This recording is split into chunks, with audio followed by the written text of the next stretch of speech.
aware of, things you want to pay attention to, and also things that are happening in the Black business schools. You guys know we're really ramping up to the All Black National Convention in Atlanta. It's going to be our biggest convention ever, so it's really a big deal.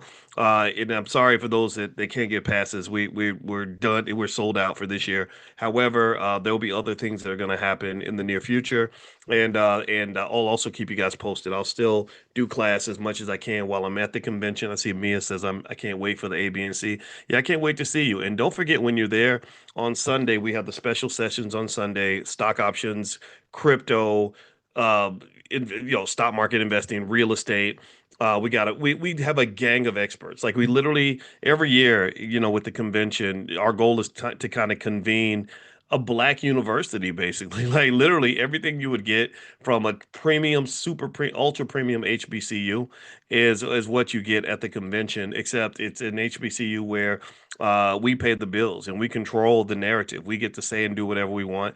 And unfortunately, a lot of our institutions can't really do that. They're not really financially independent enough to really have the hard conversations and do the work that the community needs. And I would argue that that's part of the reason why, despite the fact that we'll argue all day about Democrat Republican stuff, you haven't seen black wealth go up. It seems like if you're going to argue about something that's going to make a difference. Like if I know that my family wealth is going to be higher because I'm arguing with you, then I'll argue with you all day. If I know that my kids will be safer because of the argument, then that makes sense. If I know that our kids are going to get a better education because I've been arguing with you, then I'll do it. But if none of those things are happening, then I think we have to ask ourselves, is this the best is this the best approach? Does this actually work? And I don't know if we're ready to have that conversation. I think that the thing about colonization is that it really drills into your head to the point where you feel like you have to do something just because everybody else is doing it or because that's what you've always done. And I just think that's probably one of our biggest liabilities because what I'll do is I'll ask people, I'll say, okay, you're up here arguing with me. You're telling me that your friend is a sellout because he voted for this person or that person, but can you tell me how you voting for the other person has really remarkably improved the community? And most of the time, the answer is anger.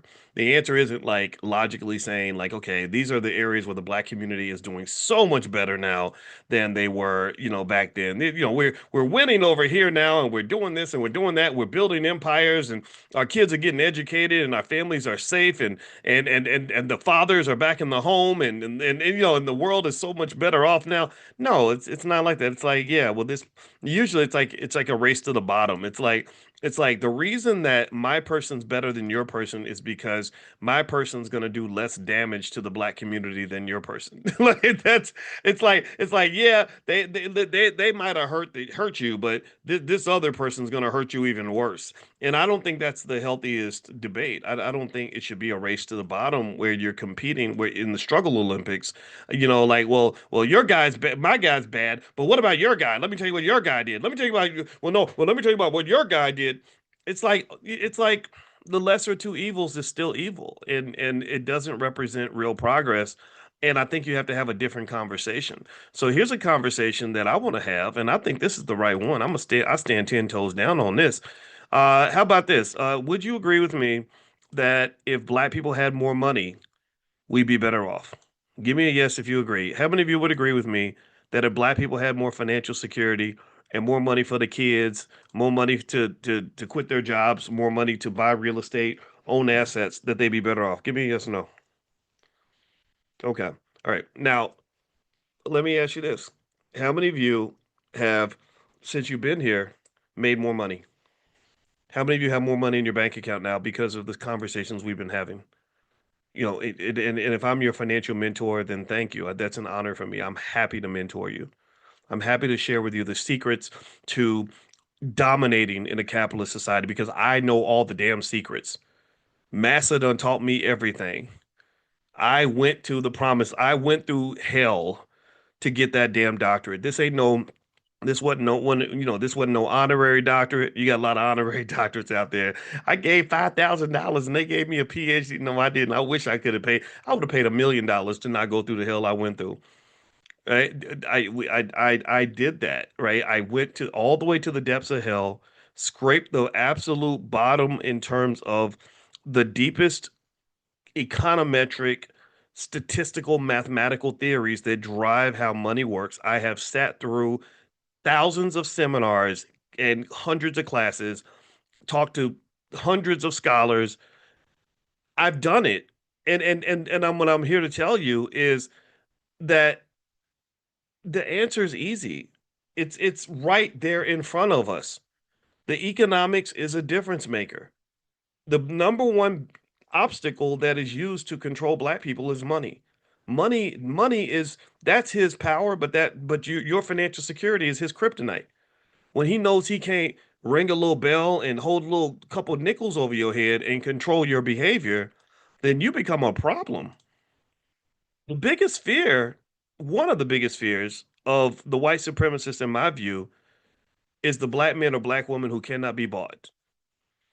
That is I think that's their biggest fear. Like, wait, you mean we can't control you by giving you a better job? We can't manage you by giving you a couple of nickels that you can use to go buy a new car with? Are you kidding me? What are we gonna do with you? Oh, I guess we just have to kill you. So, so, so, so one day, if they ever say Dr. Boyce had a bad day and decided to commit suicide, I just need y'all to know that that did not happen. Okay. So, but that's okay. But don't feel bad for me because my job, I've done and did my job. I've already, I've already talked to tens of millions of people. So it's okay. If my life ended tomorrow, I would really be in my casket with a smile on my face because I know I didn't waste my time. So what I would say to you is, I think that you should. Here's one thing I'll say before I dig into some of the financial news and what's going on in the world. I was sort of going through and look. I like to study people who are high achievers. I've been doing that my whole life, and I remember once studying a particular person who'd done really well, made a lot of money, was really successful, and I was like, "Tell me, I want to figure out how this person thinks." And one thing I remember noticing was there was one particular guy who I can't remember who it was, but they said that one thing that he did that made him very successful was he was very efficient with his energy. He had a goal. His goal was something. I forgot what it was. Something with real estate or something. And he said anything that does not get us closer to the goal, I'm not doing it. And that was his dividing line in terms of whether or not he was going to be in a meeting or not be in a meeting. That determined whether he was going to debate with you or not debate with you. That determined whether he was going to make an investment or not make the investment. He said, I need all my energy, all my time, all my resources pointed at the objective. So the question to ask yourself, in my opinion, I cannot answer this for you, is what's the damn goal? Or do you have a goal? Because sometimes we get so caught up in the process that we forget about the goal. Like it's like somebody who is so obsessed with driving that they don't have a destination. They just want to drive around. And that's okay sometimes, but eventually if you do that all the time, you're going to run out of gas. And you're going to be like, "Damn, I'm still in the same place. I haven't gone anywhere or I ended up somewhere I didn't plan to because I didn't have a goal. I didn't have a destination." So what is the goal? What is the destination? Think about that. That's a financial meditation I encourage you to do. Figure out what's the goal for me? What's the goal for my family? What's the goal for my community? And then, in my view, if you really want to succeed, don't waste time on stuff that doesn't achieve the goal because they get us out here flailing on our arms and having conversations that lead to nowhere. And we all get together and we get angry and get stressed out, high blood pressure and everything because we mad about something. But then nothing happens, nothing changes. Why would you do that your whole life? That's gonna wear you down. And then you're gonna be in your grave, and the world will be no different from what it was when you first got here, except you're just gonna be tired. If I'm gonna get tired, I need to be tired for a reason.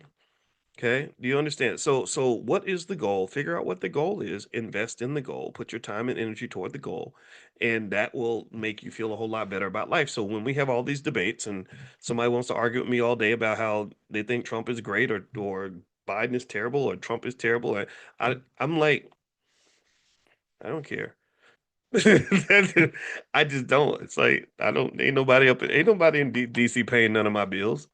I'm not saying that it doesn't matter. It's to somewhere, there's some people out there where I'm not saying it doesn't make a difference, but I am saying I'm like, well, no, my goal is to build wealth in the black community, and neither one of these suckers has ever done anything to make that happen.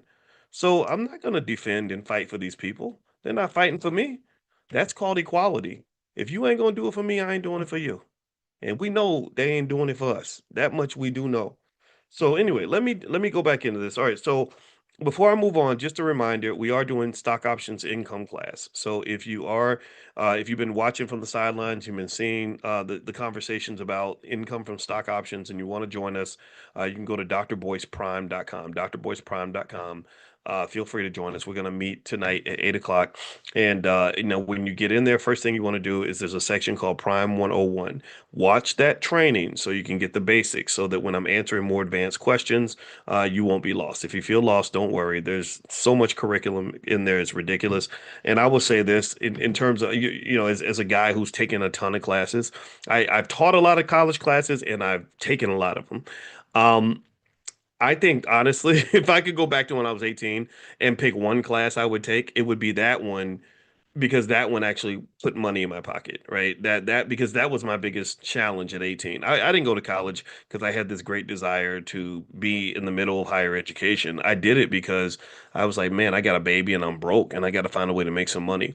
So this class literally was centered on that one thing. How do you put more money in your pocket? So the fact that we've accomplished that to me makes me happy. That means we've accomplished more in this space than every single politician in DC has done for the black community. They because they're reducing black wealth in this space. We're increasing black wealth. So this is a sacred space. You should be very proud of yourself. All right. So anyway, so here's a few things you want to know about what's happening in the economy. Okay, Shirley says my sound is going in and out. Lord, I hate. I had that issue before. All right. So maybe it's because I'm moving. You think it's because I'm moving around? You think that's what it is? All right, so can you all hear me okay? Let me know if you can hear me. Give me a quick yes. Okay, Chelsea says it's clear. All right, so give me a yes, because now when y'all know how I get when the sound's funny, I get paranoid. All right, so give me yeses if it's okay. All right, I'm seeing a lot of yeses, so I'm sorry to the person who said that it wasn't sounding right. I'll try not to move back and forth. Maybe that's what it is. All right, so a few things you want to know about what's happening in the economy now. You should pay attention. A lot of you, give me a yes if you noticed how the stock market kind of tanked on Friday. It was pretty ugly. But again, I've told you all to be prepared for that because that's going to happen. And what's happening today is it looks like the market's doing quite well. These are called reversals. Reversals are very common. The stock market is a drama queen. It overreacts constantly. It's like being married to a lunatic. The person who will cuss you out and try to stab you and then come back and want to have sex with you 20 minutes later. So the stock market does the same thing. The stock market will tend to go way too far down or too far up. There are various mechanisms that drive that. Some of them related to psychology, some of them related to just market mechanics in terms of how some of these trading algorithms work. But either way, though, if you were a buyer on Friday, you've probably seen a lot of money made on Monday. You're probably making a lot of money now. One of the stocks that I'm super excited about now is I think it's Joby Aviation. Is anybody else invested in Joby? We've been talking about Joby for a while. That stock just hit an all-time high. I got to look at the news, but that sucker went up again. I think, Lord, I mean, I want to say it went up like 15% today. Yeah, it went up today, just today alone it went up 16.5%. The last week it's up just 9% because it went down a little bit on Friday. The last month it's up almost 100%, 95%. So it's almost doubled in a month. Last 3 months it's up 203%. So the stock is trading at $20 a share now. It used to trade for 7 3 months ago. When we were talking about Joby 3 months ago. It was trading for 7. Year to date it's up 143%. Over the last year it's up 324%. It was actually $4.30 a year ago. And so yeah, so I bought this stock because I really am interested in a lot of the electric eVTOL technology, electrical vehicle takeoff and landing. And I bought the stock because basically I just saw this emerging industry that's really interesting, and I like the idea of being an investor in that industry. And I found that this company was one of the leaders in it in the industry. Now, I see you, Dylan's asking the obvious question: should we buy it now? There is no yes or no to that question. There really isn't, because I mentioned to you all that past performance is not an indicator of future performance.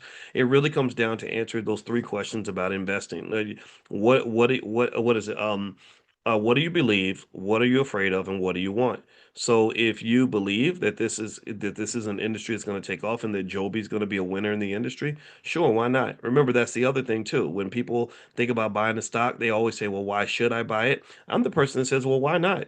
I mean, if you go spend the money at Applebee's, you know what your return on investment is going to be when you spend money. It's going to be negative 100%. At least owning an asset gives you an opportunity to grow your wealth. But remember this too. The one other thing about the stock market that people forget is that that is a powerful savings vehicle. It's like you're putting your money in a bucket, and the bucket has some probability of giving you back more than you put in. But it may not. It may give you less than what you put in, but at least you're putting your money in a bucket. That right there puts you ahead of 80% of the American population. Most people don't put their money in any bucket. They say, well, because I don't know if the bucket's going to give me back more than I put in, I'm not going to put anything into the bucket. So you put nothing into the bucket, and then you're really broke. Then you're stuck. You're paycheck to paycheck. You have no savings, no nothing. So I'd rather save if I had a choice. If I had a choice between having a savings account that took 10% of my money once a year or something versus having no savings account at all, I would still take the faulty savings account over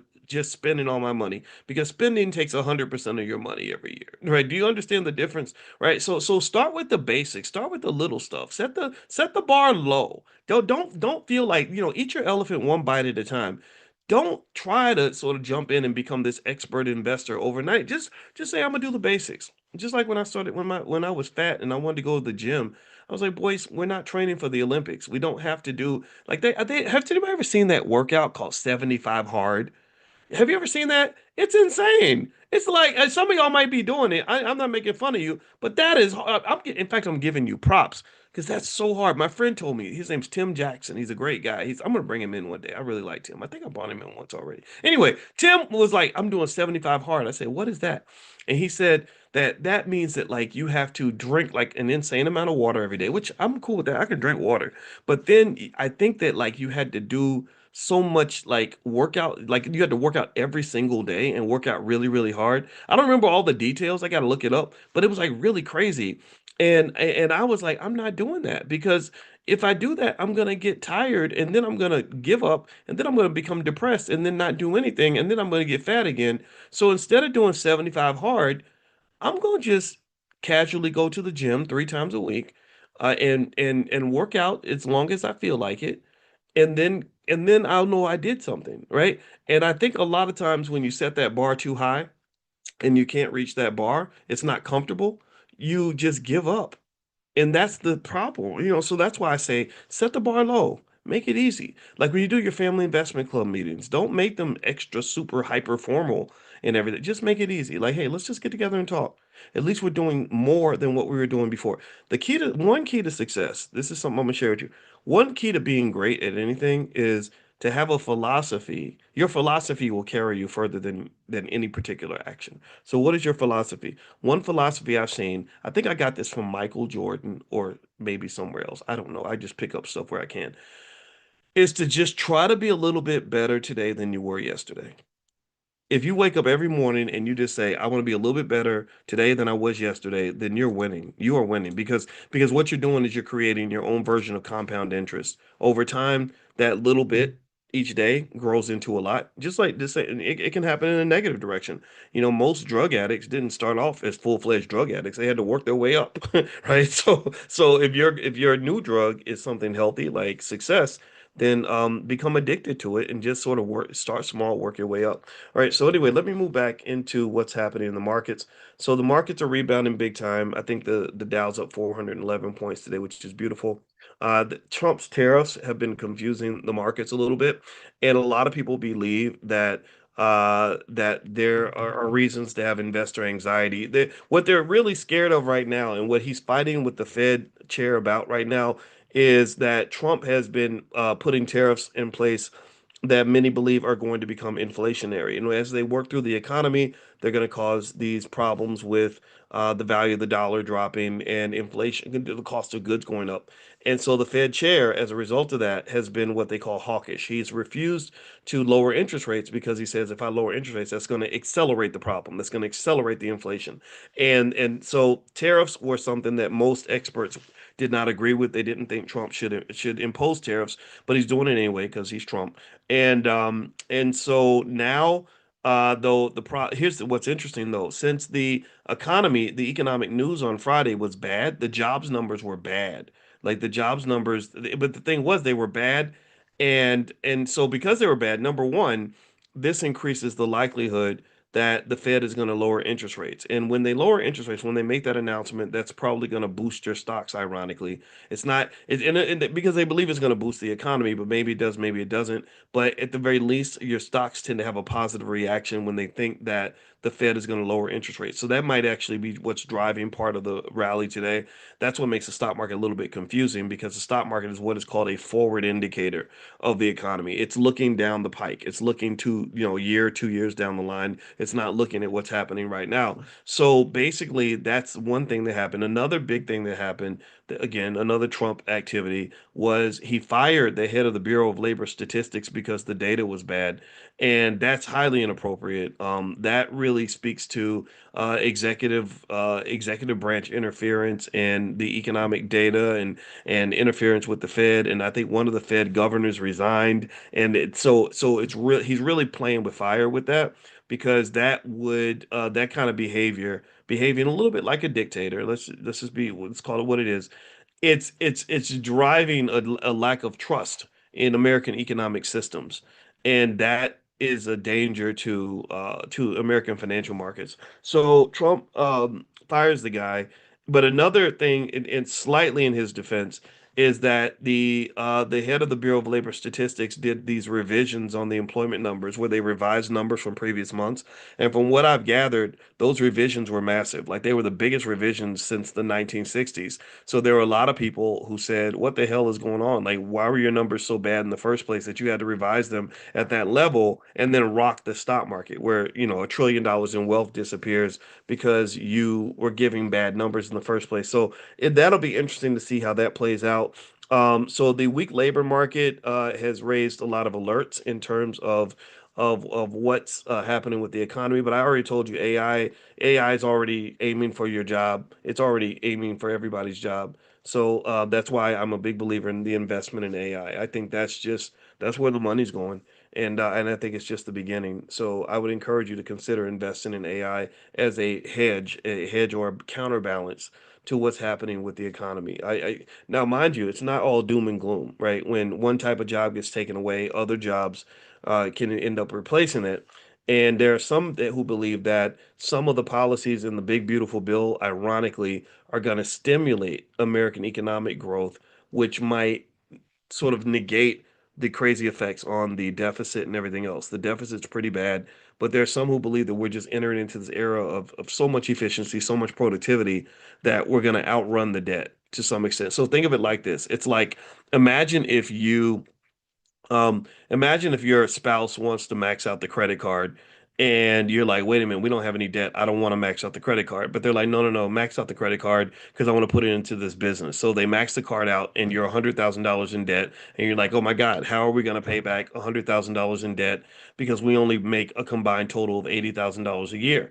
But let's say that business does really well. Let's say that the business ends up, making $500,000 a year. Well, then you can go back and repay that debt because the debt was a good investment in your family economy. So that's an argument that's been made in favor of the Big Beautiful Bill. The downside of the Big Beautiful Bill, though, is that it does a very poor job in terms of wealth distribution. Wealth distribution is going to be a growing problem in the United States. The gap between the rich and the poor has already gotten to record highs, or it hasn't been this high since like the robber baron age, the Gilded Age, where you had a lot of extremely rich people who would just do gaudy, annoying stuff like the Vanderbilts and the Rothschilds and the Rockefellers and the Carnegies and all that. And they would just be stepping over homeless children on their way to their little fancy $1 million party, which I think is despicable. I think that's so weird that we don't understand that you can be rich and you can still help poor people too. I think we're just trained to not care about poor people. I guess that's what it is. I have no idea. The world is a terrible place in that way. I don't even understand why we let those poor kids starve in Gaza. That breaks my heart when I see that. I'm sorry. It just makes me so sad because it's like they're shooting the kids while they're in line to get food. And it's crazy. It's horrible. I'm like, why? We got the whole world looking at this and saying, this is terrible. Why do, and all these countries got militaries. Why don't you bust up in there, and just literally, I mean, y'all could beat up Israel. Like if you see one person beating the hell out of somebody and there's 10 of y'all, you should kick his ass and lock him up and then, protect the person that he's beating up. Like it's weird. They're like, oh, Israel has a blockade. But don't France and England and all these other countries have soldiers and guns and tanks and I don't know. It doesn't it's I don't like it. I don't like it. So forgive me for going off on that tangent, but I think it's absolute insanity. So it speaks to the kind of weird world we live in. And we live in a world that does lack ethics in some cases, and I don't understand that. But so you can have your money and keep your soul at the same time. And I encourage you, I hope that as you build your wealth and generational wealth and you get that power and your kids get that power and you teach your kids what it means to have power.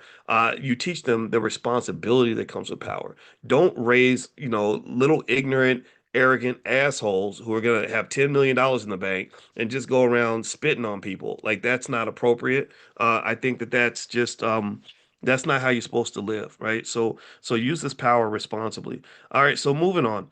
All right, so the Fed held interest rates steady, but the market believes that they're going to lower interest rates by the end of the year. A lot of experts believe we have about a 33% probability of a recession in the next year. It's not a reason to panic. Recessions happen. It's going to go away eventually. Also, so there's also issues in the housing market. There's also something they call credit stress, where people are defaulting on their bank loans and credit card bills, things like that. So you may want to protect your portfolio if these things bother you. I did a training called Stormproof Investing. If you go to stormproofinvesting.com, you can download that and go through it, and that'll break down all the 7 different ways to protect your portfolio. So that's stormproofinvesting.com. And if you haven't gotten the list of AI stocks, you can just text the word stock to the phone number 87948. And if you get on that list, sometimes I'll send out profit alerts and stuff like that. A lot of you are on both text lists. So if you hear from me a lot, I apologize. But if you don't answer the text after a while, eventually it'll take you off the list. So you can text the word stock to the phone number 87948. And my favorite AI ETF is AIQ. That's the ticker symbol AIQ. What else? Um, that's pretty much everything in terms of what's going on economically right now that you may want to look out for. So as you're kind of seeing this stuff, I would just say watch the news, just pay attention and kind of learn. Just from what you're observing. There's a these tariffs. I don't know. I'm still trying to decide how bad they are because one side effect of the tariffs that's really interesting that I didn't anticipate or think about is that the government's actually reduced the deficit by having the tariffs in place, right? Literally, because remember, with the tariffs, they have to pay money to the government to ship their products into the country. Somebody pays the tariff. Either the country shipping or the company shipping the product has to pay it, or the company receiving the product has to pay it. And the argument is that they can be inflationary because the company that pays the tariff to bring the product in is going to end up charging the customer more money, right? But sometimes the company says we're going to eat this charge or we're going to eat a big chunk of it and not pass it on to the customer either because we can't or we don't want to. And so one effect that's happening is that the government is collecting tens of billions of dollars every month from these tariffs. And I think Trump's argument is that this is actually putting money into the pockets of the government. And it's actually reduced the deficit a little bit, not the debt. The debt and the deficit are two different things. The deficit's a terrible number. The deficit's a number that says this is how much more we're spending than what we're actually making, right? I don't think you should spend above your means consistently. That's a recipe for disaster.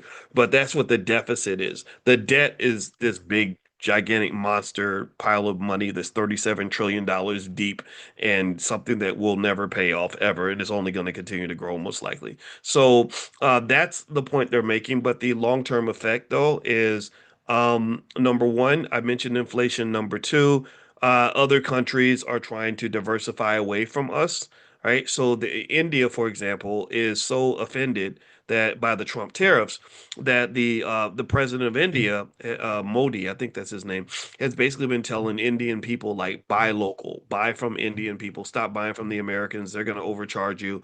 But then the question then becomes, can you really make that adjustment? Because one argument that's been made that I don't disagree with actually is that a lot of countries had a really good deal with America. They had a really good deal. They were, Americans, we are big time consumers. We don't, China's trying to build an economy that has enough consumers to make it strong. They're trying to build an economy where they can sell their goods locally and have enough economic activity to make that work. They can't do that.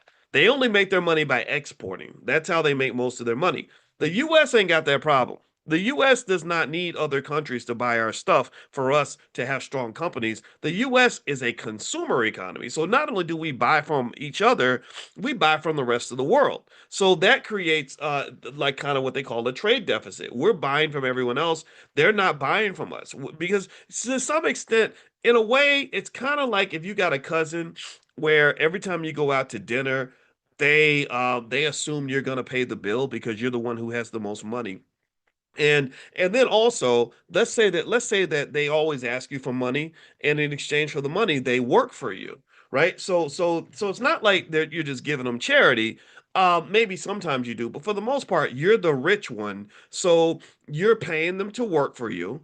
And every time you go out to eat, you know that you're going to pay because why wouldn't you? You went to Yale or something and you have the good job. So you're kind of thinking, I'm supposed to pay. Well, let's say that you get to the point where you're like, wait a minute, a lot of money's flowing out of my pocket and it's going into your pocket, right? And that's not cool. I want to adjust that relationship. So the cousin could come back and say, "No, we got a good thing going. You're giving me money, but I'm working for you." So, right? So this seems fair, right? Seems balanced. But I might say, "Yeah, you're working for me and I appreciate it, but I'm paying you, $200 an hour. I don't want to pay you $200 an hour. I can't afford that. Right? So a renegotiation might mean you can still work for me. Oh, and then here's another point. Here's another factor I didn't bring in. If I need a job and I want you to pay me, you can't hire me, but I'm always hiring you. Right. So the United States is kind of saying to the other countries, look, we're always buying from you, but you ain't buying nothing from us. Right. We're giving you money. We're hiring you. We're buying Chinese goods. We're buying goods from India. We're buying goods from Vietnam. And but yet here's what's interesting too.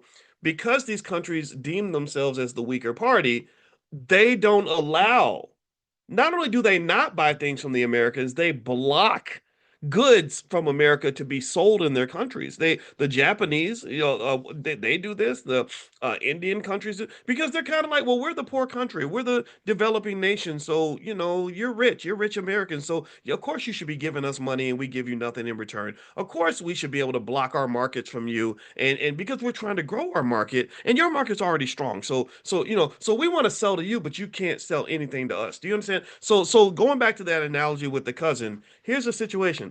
I'm giving him money, he's giving me labor, which is decent, but it may not always be fair because of the terms of the deal. Also, I he can come work for me, and he'll come work for me all the time, and I'll give him money, but I can never go work for him.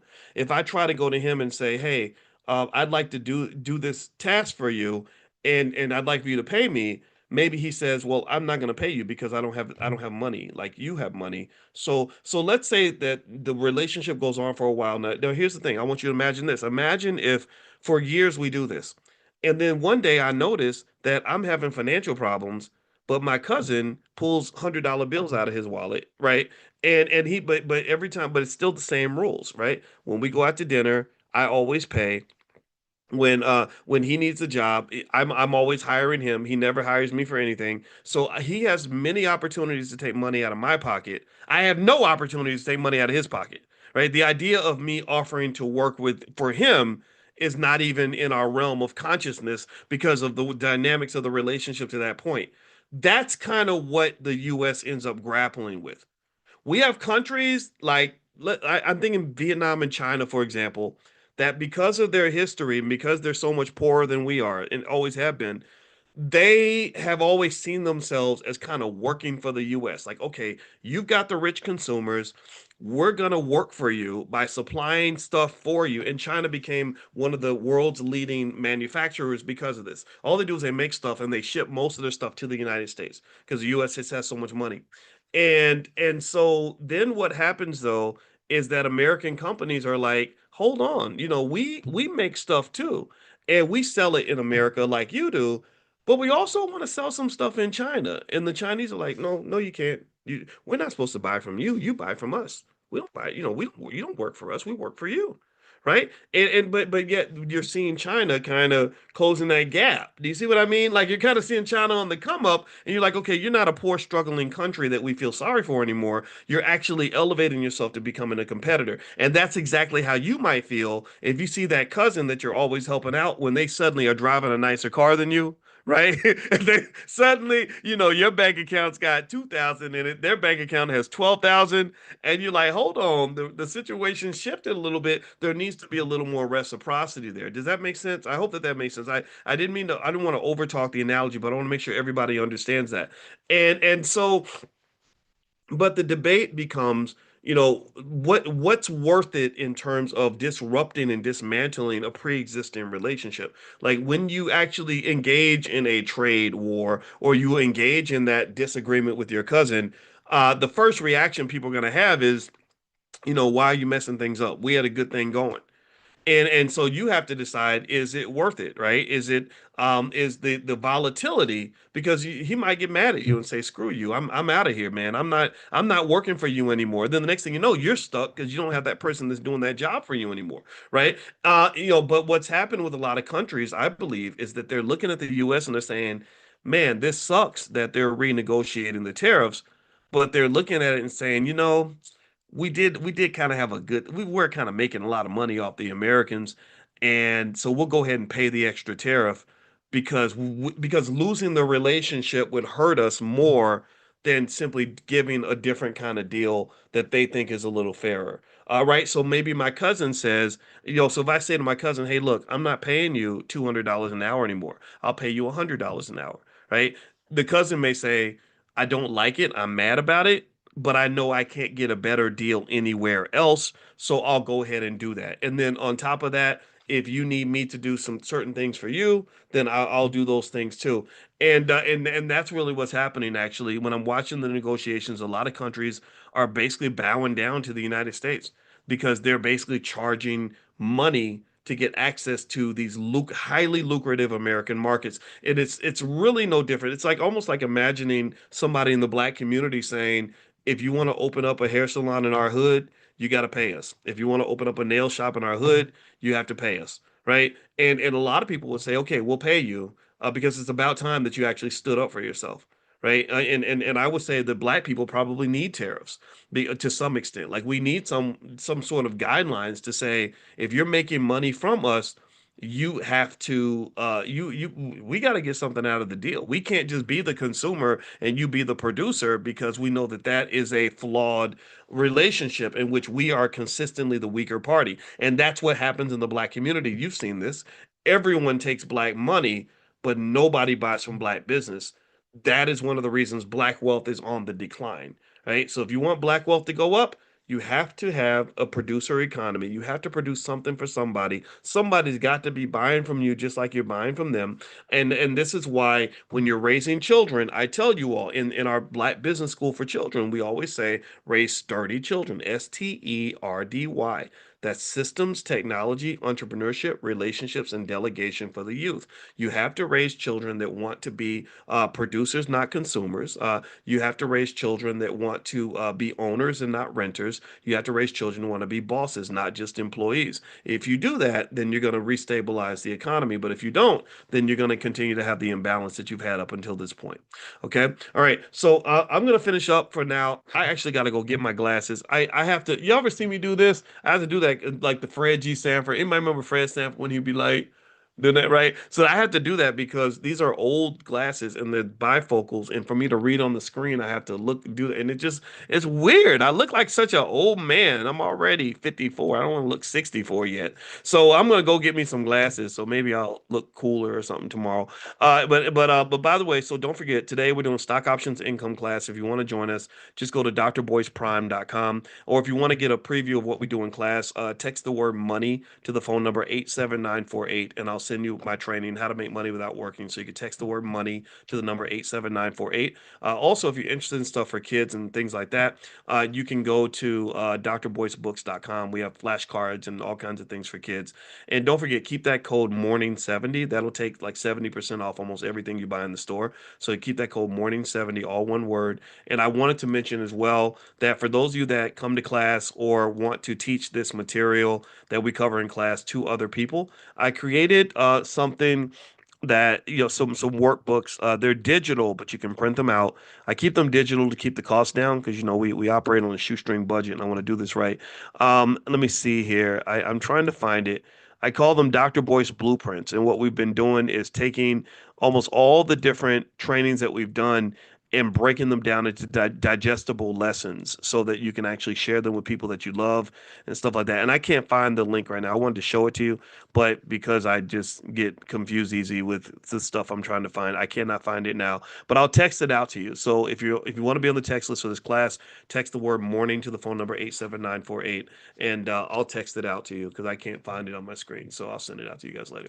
All right. So have a good day, everybody. God bless you. Thank you so much for listening, and I look forward to seeing you all tomorrow. And happy investing, and congrats to those of you that are making money on Joby and some of these other stocks. That's the goal. We